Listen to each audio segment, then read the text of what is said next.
समय की बात है, एक जंगल में एक टूना चिड़ा रहता था। टूना चिड़ा बहुत गरीब था। टूना चिड़ा के पास खुद का घर भी नहीं था। टूना चिड़ा एक किराए के घर में रहता था। अरे यार, अब मैं कितने दिनों तक गरीब ही रहूंगा। अब तो मुझे कुछ काम करना चाहिए, लेकिन यार मुझे तो कोई काम नहीं आता है। अरे हाँ, रक्षाबंधन आने वाला है।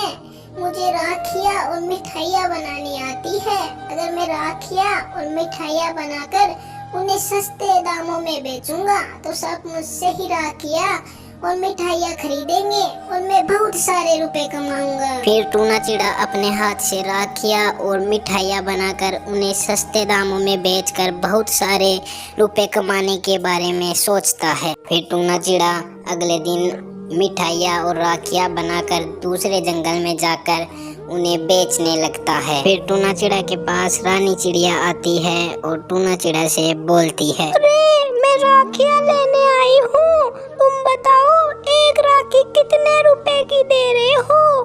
मैं कल राखी बांधने जाऊंगी तो मुझे राखियाँ चाहिए। अरे राखियाँ बिल्कुल सस्ती है। एक राखी 5 रुपए की है और मिठाई का डब्बा सिर्फ 20 रुपए का है।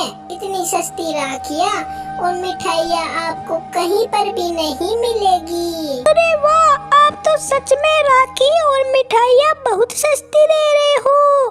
बाजार में तो एक राखी 20 रुपए की और एक मिठाई का डब्बा 50 रुपए का मिल रहा है। आप मुझे 10 राखी और 5 मिठाई के डब्बे दे दो। फिर राखियाँ और मिठाइयाँ सस्ती होने के कारण रानी चिड़िया टूना चिड़ा से 10 राखियाँ और 5 मिठाई के डब्बे खरीद लेती है और वहाँ से चली जाती है। फिर टूना चिड़ा के पास कालू कौवा आता है और कालू कौवा टूना चिड़ा से बोलता है, अरे अच्छा हुआ तुम मुझे यहीं पर मिल गए। मैं बाजार में राखियाँ और मिठाइयाँ लेने ही जा रहा था।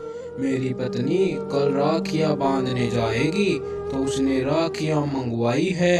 आप ये बताओ कि राखियाँ और मिठाइयाँ कितने रुपए की दे रहे हो?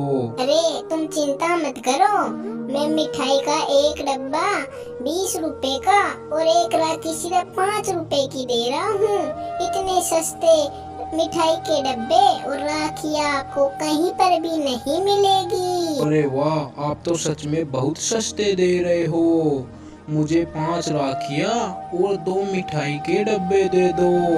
मेरी पत्नी इतनी अच्छी राखियाँ देखकर बहुत खुश हो जाएगी और ये एकदम बहुत सस्ती है। फिर मिठाई का डब्बा और राखियाँ सस्ते होने के कारण कालू कौवा टूना चिड़ा से 5 राखियाँ और 2 मिठाई के डब्बे खरीद लेता है और वहाँ से चला जाता है। फिर टूना चिड़ा लगातार ईमानदारी और मेहनत से अपने हाथ से राखियाँ और मिठाइयाँ बनाकर बेचता है। फिर धीरे धीरे टूना चिड़ा के हाथ से बनाई हुई राखियाँ और मिठाइयाँ बहुत बिकने लगती है और टूना चिड़ा धीरे धीरे बहुत पैसे कमाने लगता है और एक दिन बहुत अमीर बन जाता है। फिर टूना चिड़ा अपने लिए एक नया घर भी खरीद लेता है और उसमें खुशी से रहने लगता है। तो दोस्तों, इस कहानी से हमें यह शिक्षा मिलती है कि हम किसी भी काम को लगातार ईमानदारी और मेहनत से करें तो उसमें हम ज़रूर सफल हो सकते हैं।